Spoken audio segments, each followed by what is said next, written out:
Hello दोस्तों। कैसे हैं आप सभी।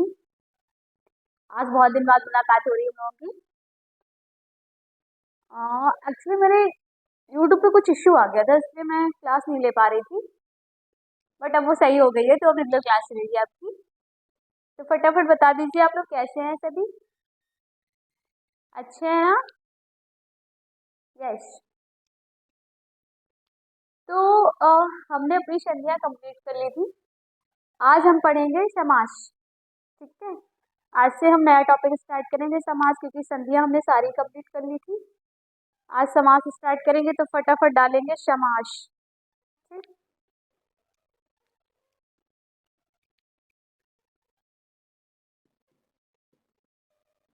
ठीक है। तो फटाफट डाल लीजिए आप लोग भी समास। समास जो हमारा होता है, इसमें हम दो या दो से अधिक शब्दों का मेल कराते हैं। किसका कराते हैं? दो या दो से अधिक शब्दों का मेल कराते हैं। जबकि हमने जो संधियां पढ़ी थी इससे पहले, उस पे हम दो वर्डों का मेल करा रहे थे। किसका?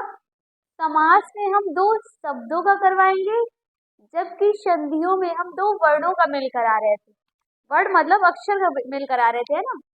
तो सबसे पहले तो हम ये देखेंगे कि समास हमारा बना कैसे है। तो समास हमारा दो शब्दों से मिलकर बना हुआ है।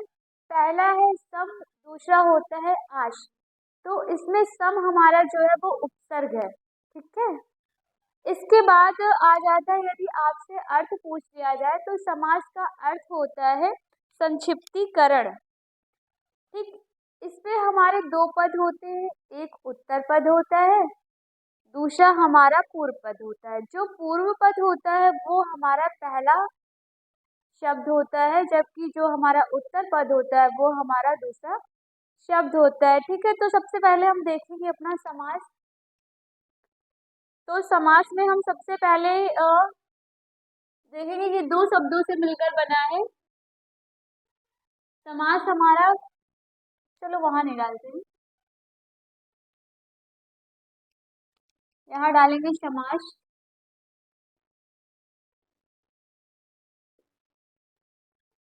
समास जो है वो हमारा दो वर्णों के मेल से बना है। पहला आता है हमारा शम। किससे? पहला हमारा आ जाता है शम और दूसरा आता है आश। क्या आता है? दूसरा शब्द है आश। अगर आपसे पूछ लिया जाए कि समास में कौन कौन सा उपसर्ग है, तो इसमें कौन सा उपसर्ग बताएंगे? इस पे हमारा सम उपसर्ग है। ये क्या है हमारा? सम जो है वो हमारा उपसर्ग है। क्या है? उपसर्ग है। ठीक है। उपसर्ग हम आगे पढ़ेंगे जब सॉरी, ये समास को जब हम कंप्लीट कर लेंगे ना, उसके बाद हम आपको उपसर्ग पढ़ाएंगे। वैसे पढ़ाना तो पहले चाहिए था, लेकिन कोई बात नहीं। कमेंट आया था कि पहले हमें समास पढ़ना है, तो इसलिए हमने सोचा चलो पहले समास पढ़ा देते हैं, उसके बाद हम आपको उपसर्ग पढ़ा देंगे। तो इसके बाद हमारा आता है, अगर आपसे परिभाषा पूछ ली जाए समास की, इसका पहले अर्थ देख लेते हैं। समास का जो हमारा अर्थ होता है, वो अर्थ होता है संक्षिप्त। क्या होता है? संक्षिप्त होता है या संक्षिप्तीकरण। बात एक ही है। ठीक है।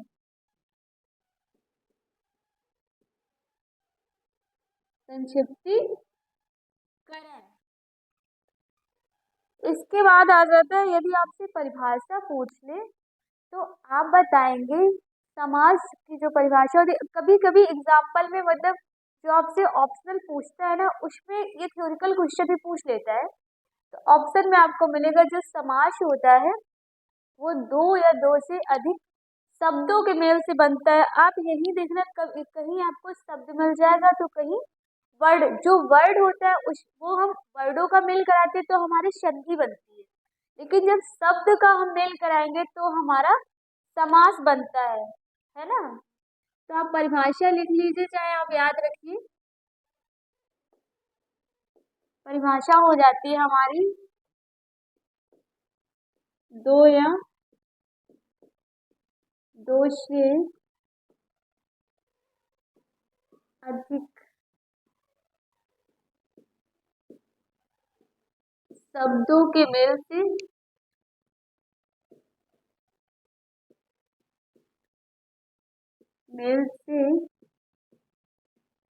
समास बनता है।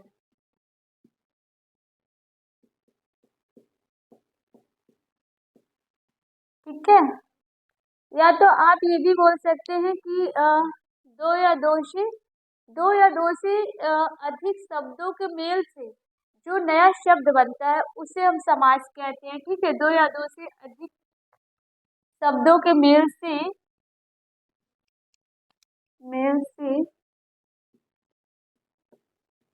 जो नए शब्द का निर्माण होता है या जो नया शब्द बनता है ना, तो जो नए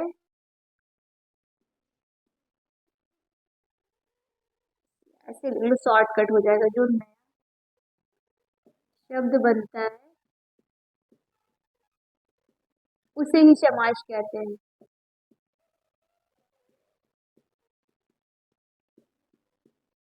क्या कहते हैं? उसे ही समास कहते हैं, है ना।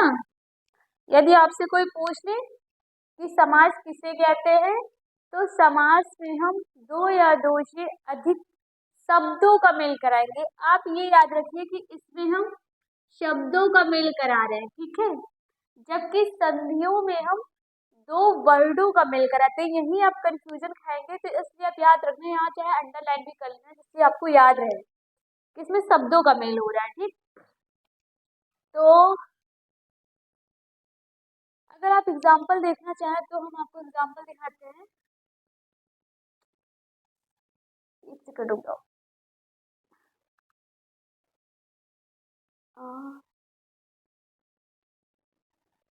जैसे हम, चलो एग्जाम्पल आपको दिखा देते हैं। एग्जाम्पल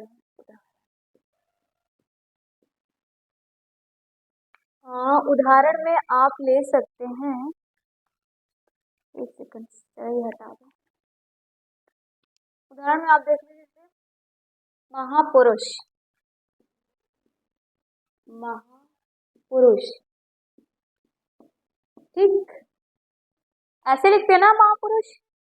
लेकिन हमारा जो समास है वो कहता है दो या दो से अधिक, दो या दो से अधिक शब्दों के मेल से जो नया शब्द बनता है उसे समास कहते हैं। इसमें देखो दो शब्द कौन कौन से, पहला शब्द हमारा कहाँ है ना, ये हमारा पहला शब्द हुआ ना, और दूसरा शब्द हमारा क्या है, पुरुष है। तो इन दोनों के मेल से हमारा बनता है महापुरुष। और यही हमारी परिभाषा भी कहती है कि जब दो या दो से अधिक, एक दो, दो या दो से अधिक शब्दों के मेल से जो नया शब्द बनता है, इन दोनों के मेल से, इन दोनों के मेल से ये शब्द बन रहा है ना हमारा, ये शब्द हमारा समास कहलाएगा। ठीक, इसे हम क्या कहेंगे, समास कहेंगे, क्योंकि परिभाषा भी हमारी यही कह रही है ना। अब हम देखेंगे इस पे जो समास होता है हमारा, इस पे हमारे दो पद भी होते हैं। ठीक है, इसी में कहीं कहीं आपको शब्द देखने को मिलेगा कि समास विग्रह। तो विग्रह हमारा होता है जो शब्द दिया होता है हमारा, ठीक, जो हमारा सामासिक शब्द दिया होता है उसी का, उसके बीच जो संबंध होता है, जैसे इन दोनों के बीच जो संबंध है, महापुरुष मतलब महान है जो पुरुष, उसी को तो महापुरुष कहते हैं ना। तो इनके बीच जो संबंध स्थापित कर रहा है उसे ही हम समास विग्रह कहेंगे, या इनके बीच जो हमें संबंध बताया उसे समास विग्रह कहेंगे। अगर आपसे पूछ ले समास विग्रह, तो समास विग्रह क्या होता है? समास विग्रह होता है जो सामासिक शब्द, जो सामासिक शब्दों के बीच संबंध को स्थापित करता है। किसके बीच? सामासिक शब्द,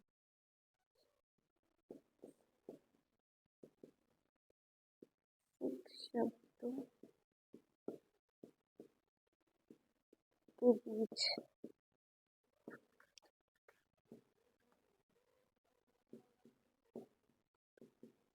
जो संबंध वो बताए। ठीक।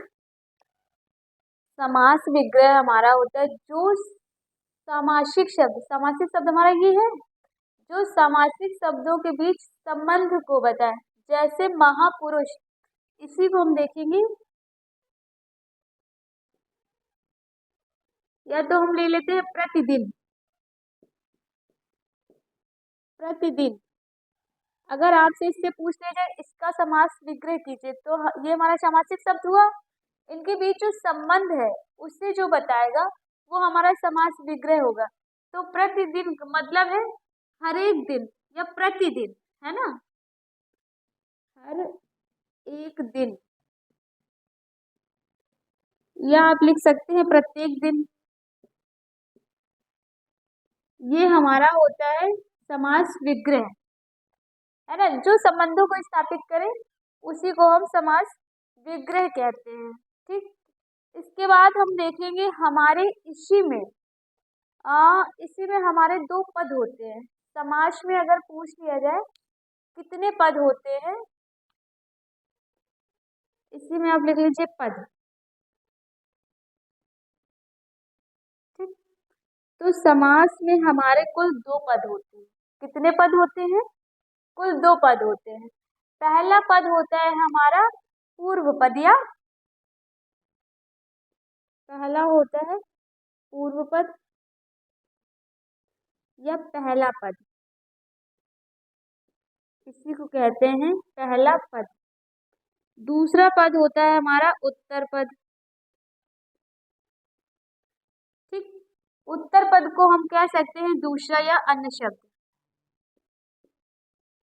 दूसरा शब्द।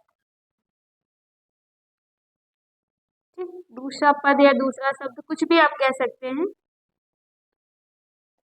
तो अगर आपसे समास में पद पूछ ले तो ये हमारे कितने पद होते हैं? कुल दो पद होते हैं। पहला पद होता है हमारा पूर्व पद, दूसरा होता है उत्तर पद।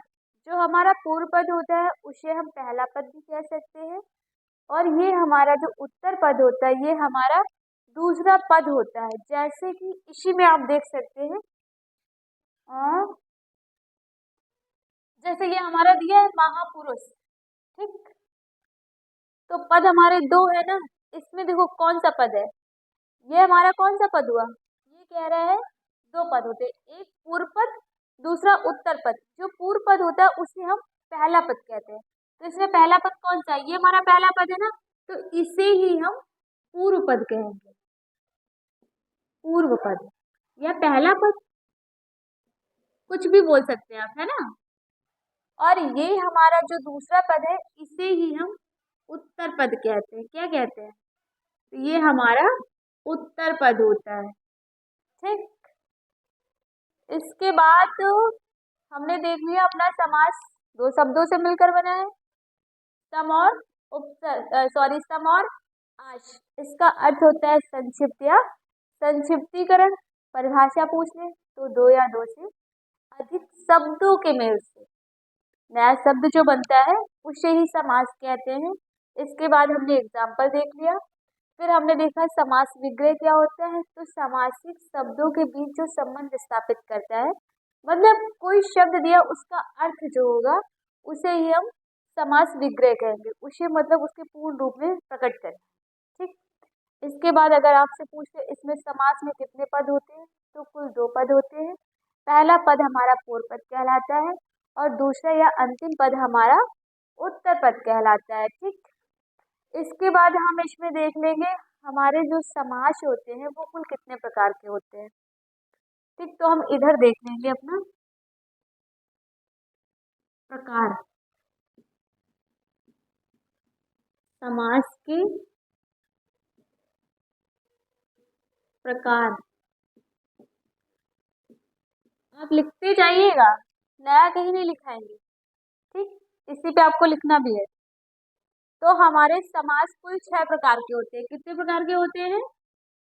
समास हमारे कुल 6 प्रकार के होते हैं। पहला समास हमारा होता है अव्ययी भाव समास।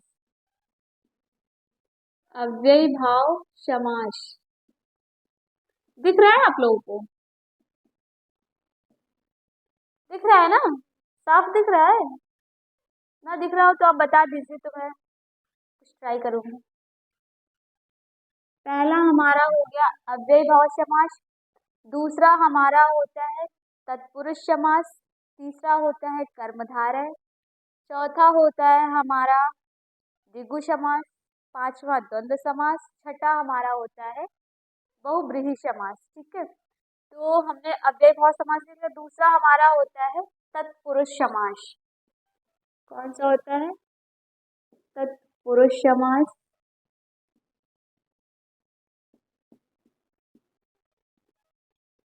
तीसरा हो जाता है हमारा कर्मधारय। कर्मधारय समास। चौथा हमारा होता है द्वंद्व समास। द्वंद्व समास। फिर उसके बाद पांचवा होता है द्विगु समास। द्विगु समास। लास्ट वाला आप फटाफट कमेंट करके बताएंगे कौन सा समास होता है लास्ट का। लास्ट में कौन सा समास आएगा? वो हमारा एक ही बचा हुआ है। फटाफट कमेंट करो भाई। जी बिल्कुल, कमेंट किया, पंकज जी ने बताया है बहुब्रीहि समास। ठीक है, तो लास्ट में हमारा आएगा बहुब्रीहि समास। बहुब्रीहि समास। ठीक, तो समास कितने प्रकार के होते हैं? समास हमारे कुल 6 प्रकार के होते हैं। पहला होता है अव्ययी भाव समास। दूसरा होता है तत्पुरुष समास। तीसरा हमारा कर्मधारय। चौथा होता है द्वंद्व समास, द्विगु समास और बहुब्रीहि समास। अव्ययी भाव समास जो होता है इस पे पहला पद या तो हमारा अव्यय होगा, ठीक, या तो कोई हमारा उपसर्ग होगा, है ना। और इसमें पहला पद हमारा प्रधान भी होता है। ठीक, तो अव्ययी भाव का प्रथम पद प्रधान इसमें लिखेंगे हम। अव्ययी भाव में लिख लो, इसमें प्रथम पद प्रधान। इसका मतलब है दूसरा वर्ड हमारा गौड़ होगा। उत्तर पद क्या होगा? प्रथम पद प्रधान, उत्तर पद गौड़ होता है। उत्तर पद गौड़ या अप्रधान। और प्रधान वर्ण कौन से होते हैं?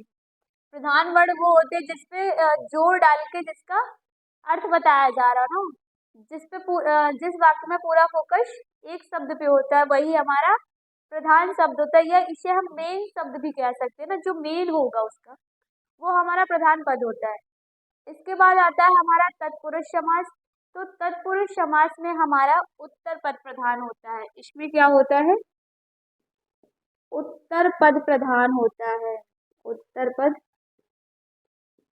प्रधान होता है, जबकि इसका पूर्व पद जो होता है वो गौड़ होता है। ये तो आप लिख ही लेंगे ना, जब एक पद प्रधान होगा तो दूसरा जाहिर सी बात है गौड़ होगा।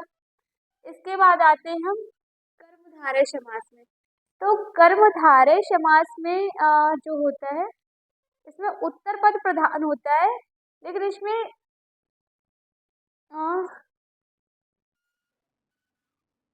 विशेषण और विशेष की विशेषता बताता है। क्या करता है? विशेषण और विशेष होता है। ये सारे हम जब ये पढ़ाएंगे ना इसको तब आगे बताएंगे। अभी आप इतना समझ लीजिए कि कर्मधारय में हमारा उत्तर पद प्रधान होता है। कौन सा प्रधान होता है? तो हमारा उत्तर पद प्रधान होता है। उत्तर पद प्रधान। द्वंद्व समास। द्वंद्व समास में क्या होता है? इसमें हमारे दोनों पद प्रधान होते हैं। क्या होते हैं? दोनों पद प्रधान होते हैं। द्वंद्व में हमारे दोनों पद प्रधान होते हैं।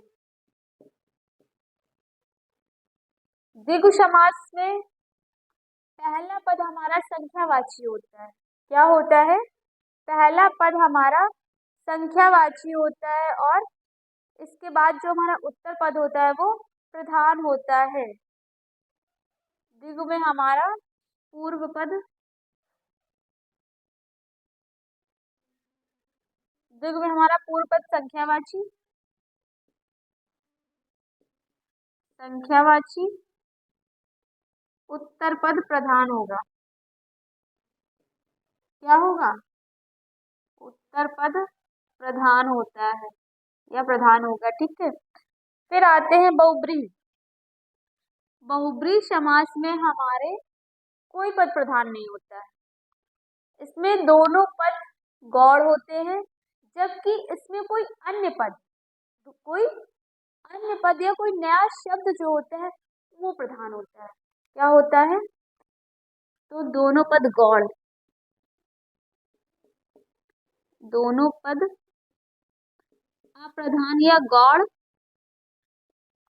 अन्य पद प्रधान होता है, अन्य पद प्रधान। तो इतना आप याद रखेंगे ना, आज हम इतना ही पढ़ेंगे।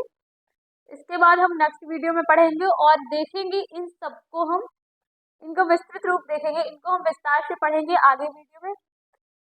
ये भी तो याद करना जरूरी है ना, इसको एक बार रिवीजन कर लेंगे, उसके बाद खत्म करेंगे, फिर हम नेक्स्ट वीडियो में इन सब पे चर्चा करेंगे और विस्तृत जानकारी आपको दी जाएगी, जानकारी का पढ़ाया जाएगा पूरा कायदे से। ठीक है, तो सबसे पहले तो हमने देख लिया समास।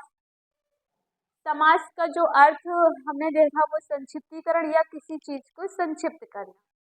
इसके बाद हमने देखा जो हमारा समास है वो कुल दो वर्णों के मेल से बना हुआ है या दो शब्दों के मेल से बना है। पहला है हमारा शब्द, दूसरा है आज। तो जो हमारा सम, अगर आपसे पूछ ले कि समास में कौन सा उपसर्ग, तो कौन सा उपसर्ग है? सम उपसर्ग है। ठीक है, और आश हमारा क्या है? प्रत्यय है। ठीक, अगर समास में आपसे पूछ लिया जाए कौन सा इसमें उपसर्ग है, तो सम उपसर्ग आश हमारा प्रत्यय है। ठीक है, अगर आपसे परिभाषा पूछ ली जाए तो आप बताएंगे दो या दो से अधिक शब्दों के मेल से जो नया शब्द बनता है उसे हम समास कहते हैं। अगर कहीं आपको मिल जाए कि दो या दो से अधिक वर्णों के मेल से, तो वहां हम संधि मारेंगे, ना कि समास। फिर हमने एग्जाम्पल देख लिया, इसके बाद हमने देखा समास विग्रह। जो समास विग्रह होता है वो हमारे सामासिक शब्दों के बीच जो संबंध को स्थापित करता है उसे हम समास विग्रह कहते हैं, या फिर सामासिक शब्द का विस्तृत रूप भी बोल सकते हैं ना। सामासिक शब्द का विस्तृत रूप हमारा क्या है? समास विग्रह है। लिख देते हैं, सामासिक शब्दों के बीच जो संबंध बताए या सामासिक शब्दों का विस्तृत रूप।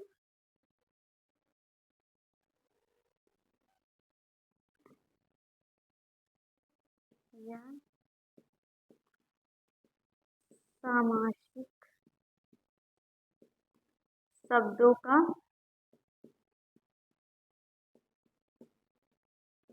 विस्तृत रूप क्या होता है? समास विग्रह। ठीक, फिर हमने देखा इस समास में हमारे दो पद होते हैं, पहला पद और दूसरा पद। पहले पद को हम पूर्व पद कहते हैं, जबकि दूसरे शब्द को हम उत्तर पद कहते हैं। इसके बाद हमने अपने समास के प्रकार देख लिए।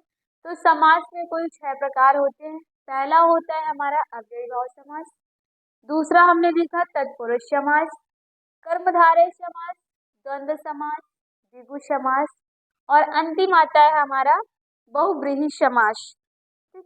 अव्ययीभाव समास में हमने देखा कि ये पहला पद प्रधान होता है, जबकि इसमें उत्तर पद हमारा गौड़ होता है। तत्पुरुष समास में हमारा उत्तर पद प्रधान होता है, कर्म में भी हमारा उत्तर पद प्रधान होता है, और जो द्वंद्व समास होता है उसमें हमारे दोनों पद प्रधान होते हैं। ठीक है, इसके बीच आपको ये सब, चलो आगे बढ़ेंगे। तो इसके बाद आता है हमारा द्विगु। द्विगु में हमारा पूर्व पद संख्यावाची होता है और इसके बाद उत्तर पद प्रधान होता है। बहुब्रीहि में हमारे दोनों पद गौड़ होते हैं, दोनों पद प्रधान नहीं होते, अप्रधान होते हैं, इसमें कोई अन्य पद ही प्रधान होता है। ठीक है, तो अपनी क्लास को हम यहीं से विराम करेंगे, क्योंकि आगे नेक्स्ट क्लास होने जा रही है। तो मिलते हैं नेक्स्ट वीडियो में आपको इन सब की विस्तृत जानकारी के साथ, इन सबको कायदे से पढ़ने के लिए। नेक्स्ट वीडियो में मिलेंगे हम। तब तक के लिए टेक केयर, बाय बाय। ख्याल रखिए आप सभी अपना। मिलते हैं कल। जय हिंद, जय भारत। ओके।